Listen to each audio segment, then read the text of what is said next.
नमस्कार विद्यार्थी मित्रों, वर्लिन बॉक्स एकेडमी पर आप सौનું સ્વાગત છે। મિત્રો, આજે છે 31 ઓગસ્ટ 2021 અને આજના લેક્ચરમાં આપણે આજના દિવસભરના જેટલા પણ મહત્વપૂર્ણ કરંટ અફેરના પ્રશ્નો બને છે તેની આપણે સંપૂર્ણ ડિટેલમાં ચર્ચા કરીશું, જેનાથી આગામી ક્લાસ 3 તેમજ જીપીએસસીની કોઈપણ પરીક્ષામાં કરંટ અફેરનો પ્રશ્ન પૂછાય તો એનો જવાબ તમને 100% આવડી શકે। તો મિત્રો, એ માટે આના લેક્ચરને શરૂથી લઈ અને અંત સુધી જોતા રહેજો। તેમજ મિત્રો, તમને લેક્ચર પસંદ આવે તો લેક્ચરને એકવાર લાઇક કરો અને વધુમાં વધુ શેર કરો, તો જેનાથી તૈયારી કરી રહેલા દરેક વિદ્યાર્થી સુધી આપણું લેક્ચર પહોંચશે અને તેમને પણ ફાયદો થઈ શકશે। તેમજ મિત્રો, તમે લેક્ચર અંગેના તમારા કિંમતી પ્રતિભાવ કમેન્ટ બોક્સની અંદર લખીને જણાવો, તો જેનાથી અમારું મોટિવેશન વધશે અને આવી જ રીતે તમારા માટે દિવસભરના જેટલા પણ મહત્વપૂર્ણ કરંટ અફેરના પ્રશ્નો બને છે તેની આપણે સંપૂર્ણ ડિટેલમાં ચર્ચા કરતા રહીશું। તો મિત્રો, આ સાથે ચાલો શરૂઆત કરીએ આજના લેક્ચરની। તો આપણે ગઈકાલના લેક્ચરમાં એક પ્રશ્ન પૂછ્યો હતો કે ટોક્યો પેરાલિમ્પિક 2020માં ભારતનો પ્રથમ પદક કોણે જીત્યો છે? તો મિત્રો, એની અંદર આપણો જવાબ આવે છે ભાવિના પટેલ। ટોક્યો પેરાલિમ્પિક 2020માં ગુજરાતના ભાવિના પટેલ જે છે તેમને ભારતનો પ્રથમ પદક જીત્યો છે। મિત્રો, આ પ્રશ્નનો જવાબ ઘણા વિદ્યાર્થી મિત્રોએ આપ્યો છે, જે ખૂબ જ સારી બાબત કહી શકાય। તો આવી જ રીતે લેક્ચરના અંતમાં જે પ્રશ્ન પૂછવામાં આવે છે એનો જવાબ તમારે કમેન્ટ બોક્સની અંદર લખીને જણાવવાનો છે, તો જેનાથી આગામી પરીક્ષામાં આ પ્રકારનો પ્રશ્ન પૂછાશે તો એનો જવાબ તમને આવડશે। તો મિત્રો, ચાલો શરૂઆત કરીએ આજના લેક્ચરના પહેલા પ્રશ્નથી। તો કઈ રાજ્ય સરકારે માય પેડ માય રાઇટ નામની પરિયોજના શરૂ કરી છે? તો મિત્રો, એની અંદર આપણો જવાબ છે ત્રિપુરા। તો તાજેતરમાં જ ત્રિપુરામાં કેન્દ્રીય નાણામંત્રી નિર્મલા સીતારામન છે તેમણે ત્રિપુરાના ગોમતી જિલ્લાના કિલ્લા ગામમાં માય પેડ માય રાઇટ નામની એક પરિયોજનાનું ઉદ્ઘાટન કર્યું છે। તો મિત્રો, રાજ્ય છે ત્રિપુરા અને જિલ્લો છે ગોમતી। ગોમતી જિલ્લાના કિલ્લા ગામમાં કેન્દ્રીય નાણામંત્રી નિર્મલા સીતારામન દ્વારા માય પેડ માય રાઇટ નામની એક પરિયોજનાનું ઉદ્ઘાટન કરવામાં આવ્યું છે। તેમજ વાત કરીએ તો આ પરિયોજના જે છે એનો ઉદ્દેશ ગ્રામીણ મહિલાઓને નાણાકીય મદદ કરી અને તેમને આજીવિકાના સાધનો ઉપલબ્ધ કરાવવા। એટલે કે મિત્રો, યોજના અંતર્ગત ગ્રામીણ મહિલાઓ છે તેમને નાણાકીય મદદ કરવામાં આવશે અને તેમને આજીવિકા મેળવવા માટેના સાધનો ઉપલબ્ધ કરાવવામાં આવશે। તો મિત્રો, અહીંયા વાત છે ત્રિપુરાની। તો ત્રિપુરાના સ્ટેટિક જીકે વિશે થોડીક ચર્ચા કરી લઈએ। તો ત્રિપુરાની સ્થાપના 21 જાન્યુઆરી 1972માં થઈ હતી। રાજધાની અગરતલા છે। રાજ્યપાલ છે સત્યદેવ નારાયણ। ત્રિપુરાના મુખ્યમંત્રી છે વિપ્લવ કુમાર દેવ। મુખ્ય ન્યાયાધીશ છે અબ્દુલ હામિદ કુરૈશી। લોકસભાની સીટ 2 છે, રાજ્યસભાની 1 છે અને વિધાનસભાની 60 સીટ છે। તેમજ વાત કરીએ તો ત્રિપુરાને આસામ અને મિઝોરમની સીમાઓ સ્પર્શે છે। આ સિવાય બાંગ્લાદેશની એક આંતરરાષ્ટ્રીય સીમા પણ ત્રિપુરાને સ્પર્શે છે। તેમજ મિત્રો, વાત કરીએ ત્રિપુરામાં મહારાજા વીર વિક્રમ એરપોર્ટ આવેલો છે। ત્રિપુરાનું રાજ્ય પ્રાણી ફેરજી પર્ણ વાન છે, તેમજ રાજ્ય વૃક્ષ છે અગાર અને રાજ્ય પક્ષી છે બ્લુબર્ડ। ત્યારબાદ મિત્રો, વાત કરીએ ત્રિપુરાના કેટલાક મહત્ત્વના રાષ્ટ્રીય ઉદ્યાનો, તો જેમાં છે રોવા વન્યજીવ અભયારણ્ય, સિપાહી જલા વન્યજીવ અભયારણ્ય, તૃષ્ણા વન્યજીવ અભયારણ્ય અને છે ગોમટી વન્યજીવ અભયારણ્ય। તો મિત્રો, આ હતું ત્રિપુરાનું સ્ટેટિક જીકે। ત્યારબાદ જોઈએ આપણો આગળનો પ્રશ્ન। તો રાજસ્થાની ભાષામાં સાહિત્ય અકાદમી પુરસ્કાર 2020થી કોને સન્માનિત કરવામાં આવ્યા છે? તો મિત્રો, એની અંદર આપણો જવાબ આવે છે ભંવરસિંહ સાંભર। તો તાજેતરમાં જ રાજસ્થાની ભાષામાં સાહિત્ય અકાદમી પુરસ્કાર 2020થી ભંવરસિંહ સાંભરને સન્માનિત કરવામાં આવ્યા છે। તો વાત કરીએ એમના વિશે, તો રાજસ્થાનના પ્રખ્યાત લેખક ભંવરસિંહ સાંભર જે છે તેમની રચના સંસ્કૃતિરી સનાતન દીઠ આ માટે તેમને સાહિત્ય અકાદમી પુરસ્કાર 2020થી સન્માનિત કરવામાં આવેલા છે। તેમજ વાત કરીએ તો સાહિત્ય અકાદમી પુરસ્કારની શરૂઆત 1994માં થઈ હતી। તેમજ મિત્રો, આ પુરસ્કાર જે છે તે અલગ અલગ જેટલી 24 ભાષાઓમાં આપવામાં આવે છે। તો મિત્રો, અહીંયા વાત છે રાજસ્થાન। તો રાજસ્થાન સંબંધિત તાજેતરના કરંટ અફેર વિશે ચર્ચા કરીએ। તો રાજસ્થાનમાં વૈદિક શિક્ષણ બોર્ડ સ્થાપવાની જાહેરાત કરી છે। મુખ્યમંત્રી કિસાન મિત્ર યોજના શરૂ કરવામાં આવી છે। મુખ્યમંત્રી ચિરંજીવી સ્વાસ્થ્ય વીમા યોજના શરૂ કરવામાં આવી છે। રાજકૌશલ પોર્ટલ લોન્ચ કરવામાં આવી છે। તેમજ ઇન્દિરા રસોઈ યોજના શરૂ કરવામાં આવી છે। કામધેનુ ડેરી યોજના શરૂ કરવામાં આવી છે અને ઇન્દિરા ગાંધી માતૃપોષણ અભિયાન પણ રાજસ્થાનમાં શરૂ કરવામાં આવ્યું છે। તો મિત્રો, આ હતા રાજસ્થાન સંબંધિત તાજેતરના કરંટ અફેર્સ। ત્યારબાદ જોઈએ રાજસ્થાનનું સ્ટેટિક જીકે। તો રાજસ્થાનનું રાજ્ય પ્રાણી ઊંટ છે, રાજ્ય પક્ષી છે ગોડાવણ, રાજ્ય વૃક્ષ ખીજડો છે, રાજ્ય ફૂલ છે રોહિડા, તેમજ રાજસ્થાનની રાજ્ય રમત છે બાસ્કેટબોલ।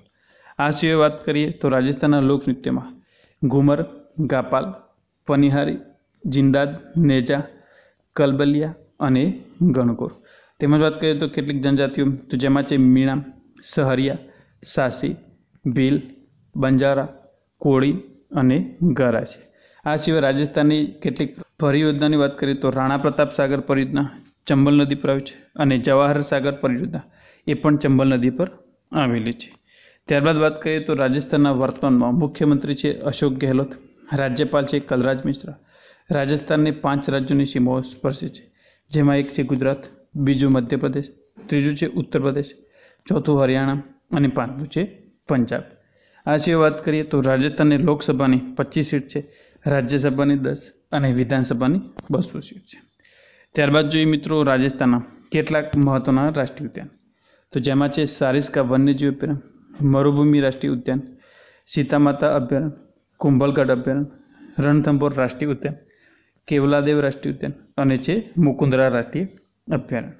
તો મિત્રો આ હતું રાજસ્થાનનું સ્ટેટિક જીકે. ક્લાસ 3ની એક્ઝામની અંદર સ્ટેટિક જીકેમાંથી પણ પ્રશ્નો પૂછાઈ શકે છે. ત્યારબાદ જોઈએ મિત્રો આપણો આગળનો પ્રશ્ન. તો NCDEX દ્વારા લોન્ચ કરવામાં આવેલ ભારતના પ્રથમ કૃષિ ક્ષેત્રીય સૂચકાંકનું નામ શું છે? તો મિત્રો એની અંદર આપણો જવાબ આવે છે ગોઆરેક્સ અને સોઇડેક્સ. તો વાત કરીએ એના વિશે. તો મિત્રો ગોઆરેક્સ જે છે એ રિટર્ન આધારિત સૂચકાંક છે અને જે ગવાર સીડ અને ગવાર કંપનીના વાયદા અનુબંધના મૂલ્યમાં થવાવાળા ઉતાર ચઢાવ પર આધારિત છે. એ જ રીતે વાત કરીએ તો સોઇડેક્સ જે છે એ સોયાબીન અને રિફાઇન્ડ સોયા તેલના વાયદા અનુબંધના મૂલ્યમાં થવાવાળા ઉતાર ચઢાવ પર આધારિત છે. ત્યારબાદ જોઈએ આપણો આગળનો પ્રશ્ન. તો આતંકવાદ વિરોધી અભ્યાસ ગાંડીવ 2021નું આયોજન કોના દ્વારા કરવામાં આવ્યું છે? તો મિત્રો એની અંદર આપણો જવાબ છે NSG. તો વર્તમાનમાં NSG એટલે કે નેશનલ સિક્યુરિટી ગાર્ડ દ્વારા ઉત્તર પ્રદેશ, મધ્યપ્રદેશ અને ગુજરાતના વિવિધ શહેરો અને રાષ્ટ્રીય રાજધાની ક્ષેત્રોમાં એક સાથે કમાન્ડો અભ્યાસ કરવામાં આવી રહ્યો છે. એટલે કે મિત્રો NSG દ્વારા દેશભરમાં ગુજરાત, મધ્યપ્રદેશ તેમજ ઉત્તર પ્રદેશ રાજ્ય અને રાષ્ટ્રીય રાજધાની ક્ષેત્રોમાં એક સાથે કમાન્ડો અભ્યાસ કરવામાં આવી રહ્યો છે. તેમજ વાત કરીએ આ અભ્યાસ વિશે. વાત કરીએ તો NSG જે છે એ વિમાન અપહરણ અને બંધક બનાવવા જેવી પરિસ્થિતિઓ સામે લડવા માટે રાષ્ટ્રીય સ્તર પર આ અભ્યાસનું આયોજન કરી રહી છે. તેમજ મિત્રો આ અભ્યાસ જે છે એના ત્રીજા સંસ્કરણને નામ ગાંડીવ આપવામાં આવેલું છે. તો મિત્રો અહીંયા વાત છે NSG એટલે કે નેશનલ સિક્યુરિટી ગાર્ડ. તો વાત કરીએ એના વિશે. તો NSGની સ્થાપના 22 સપ્ટેમ્બર 1986માં થઈ હતી. મુખ્ય મથક નવી દિલ્હી ખાતે આવેલું છે. વર્તમાનમાં NSGના મહાનિર્દેશક છે MA ગણપતિ. તેમજ NSGનું ધ્યેય સૂત્ર છે સર્વત્ર સર્વોત્તમ સુરક્ષા. તો આ હતી માહિતી NSG વિશેની. ત્યારબાદ મિત્રો આપણા આગળના પ્રશ્નની ચર્ચા કરીએ એ પહેલાં વાત કરી લઈએ તો વર્લિન બોક્સ એકેડેમી ગાંધીનગર દ્વારા આગામી જે PSIમાં ભરતી આવી રહી છે એના માટે PSIની એક બેચ શરૂ થવા જઈ રહી છે. મિત્રો આ બેચ જે છે એ 16/9/2021થી શરૂ થશે, જેનો સમય 6 થી 8નો રહેશે. તો મિત્રો આ બેચ વિશે વધુ માહિતી અને આ બેચના એડમિશન માટે તમે આપણા હેલ્પલાઇન નંબર 7575061818 પર કોલ કરીને માહિતી મેળવી શકો છો. તો મિત્રો આ હતી માહિતી વર્લિન બોક્સ એકેડેમી ગાંધીનગર દ્વારા શરૂ થવા જઈ રહેલ PSI બેચ વિશેની. ત્યારબાદ જોઈએ આપણો આગળનો પ્રશ્ન. તો તાજેતરમાં ચેન્નઈ બંદર પર આધુનિક ભારતીય તટરક્ષક પોત વિગ્રહનું જલાવરણ કોને કર્યું છે? તો મિત્રો એની અંદર આપણો જવાબ આવે છે રાજનાથસિંહ. તાજેતરમાં રક્ષામંત્રી રાજનાથસિંહ જે છે તેમને ચેન્નઈ બંદર પર આધુનિક ભારતીય તટરક્ષક પોત વિગ્રહનું જલાવતરણ કર્યું છે. તેમજ વાત કરીએ તો આ પોત જે છે એ પેટ્રોલિંગ જહાજોની શ્રેણીમાં 7મું છે અને આ પોતનું નિર્માણ Larsen and Toubro ship building limited દ્વારા કરવામાં આવેલું છે. એટલે કે મિત્રો રાજનાથસિંહ છે તેમને ચેન્નઈ બંદર પર આધુનિક ભારતીય તટરક્ષક પોત વિગ્રહ જલાવતરણ કર્યું છે અને આ પોત જે છે એ પેટ્રોલિંગ જહાજોની શ્રેણીમાં 7મા નંબરનું છે અને જેનું નિર્માણ Larsen and Toubro ship building limited દ્વારા કરવામાં આવ્યું છે. મિત્રો અહીંયા વાત છે ઇન્ડિયન કોસ્ટગાર્ડની, જેની સ્થાપના 1978 અંતર્ગત 18 ઓગસ્ટ 1978ના રોજ યુનિયનના સ્વતંત્ર સશસ્ત્ર દળ તરીકે કરવામાં આવી હતી. ભારતીય સમુદ્રને સુરક્ષિત કરવાના ઉદ્દેશ્ય સાથે આની સ્થાપના કરવામાં આવી હતી. ઇન્ડિયન કોસ્ટગાર્ડનું ધ્યેય સૂત્ર છે વયમ રક્ષમઃ. તેમજ વર્તમાનમાં ઇન્ડિયન કોસ્ટગાર્ડના ડાયરેક્ટર જનરલ છે કૃષ્ણા સ્વામી નટરાજન અને મુખ્ય મથક આવેલું છે નવી દિલ્હી ખાતે. તો મિત્રો આ હતી માહિતી ઇન્ડિયન કોસ્ટગાર્ડ વિશેની. ત્યારબાદ જોઈએ આપણો આગળનો પ્રશ્ન. તો તાજેતરમાં જ ભારત સરકારે નવા વાહનો માટે કયા નામથી એક નોંધણી ચિહ્ન રજૂ કર્યું છે? તો મિત્રો એની અંદર આપણો જવાબ છે BH સિરીઝ. તો તાજેતરમાં જ નવા વાહનોની નોંધણી માટે BH સિરીઝ એટલે કે ભારત સિરીઝ શરૂ થશે. તેમજ વર્તમાનમાં અન્ય રાજ્યોમાં 1 વર્ષ સુધી વગર રજિસ્ટ્રેશન વાહન રાખવાની પરવાનગી છે. એટલે કે હાલમાં અન્ય રાજ્યની અંદર 1 વર્ષ સુધી તમે રજિસ્ટ્રેશન કર્યા વગર વાહન રાખી શકો છો. તે રાજ્યમાં તમારે પોતાની ગાડીની નોંધણી કરાવવાની હોય છે. પરંતુ BH સિરીઝ શરૂ થવાથી એવા લોકોને રાહત મળશે કે જેમને એક રાજ્યમાંથી બીજા રાજ્યમાં ટ્રાન્સફર થાય છે અને તેમને બીજી વાર રજિસ્ટ્રેશન કરાવવાની જરૂર નહીં પડે. તો BH સિરીઝ શરૂ થવાથી એવા લોકોને લાભ થશે કે જેમનું ટ્રાન્સફર એક રાજ્યમાંથી બીજા રાજ્યમાં થાય છે. જ્યારે બીજા રાજ્યમાં ટ્રાન્સફર થશે ત્યારે તેમને જે તે રાજ્યનું રજિસ્ટ્રેશન કરાવવાની જરૂર પડશે નહીં. ત્યારબાદ જોઈએ મિત્રો આપણો આગળનો પ્રશ્ન. કઈ કંપનીએ ટોક્યો ઓલિમ્પિક 2020માં રજત પદક વિજેતા મીરાબાઈ ચાનુને પોતાના સ્ટે ઇન પ્લે અભિયાનના બ્રાન્ડ એમ્બેસેડર બનાવે છે? તો મિત્રો એની અંદર આપણો જવાબ છે એડિડાસ. તો તાજેતરમાં જ વિવિધ પ્રકારના જૂતા અને અલગ અલગ સ્પોર્ટ પરિધાન બનાવવાવાળી એડિડાસ કંપનીએ મીરાબાઈ ચાનુને પોતાના એક અભિયાન માટે બ્રાન્ડ એમ્બેસેડર બનાવે છે. ત્યારબાદ મિત્રો જોઈએ આગળનો પ્રશ્ન. તો રાષ્ટ્રીય લઘુ ઉદ્યોગ દિવસ ક્યારે મનાવવામાં આવ્યો? તો મિત્રો એની અંદર આપણો જવાબ આવે છે 30 ઓગસ્ટ. તો દર વર્ષે 30 ઓગસ્ટના રોજ નાના ઉદ્યોગો અને સમગ્ર વિકાસ ક્ષમતા અને વર્ષમાં તેમના વિકાસ માટે પ્રાપ્ત તકોને સમર્થન અને પ્રોત્સાહન આપવા માટે રાષ્ટ્રીય લઘુ ઉદ્યોગ દિવસ મનાવવામાં આવે છે.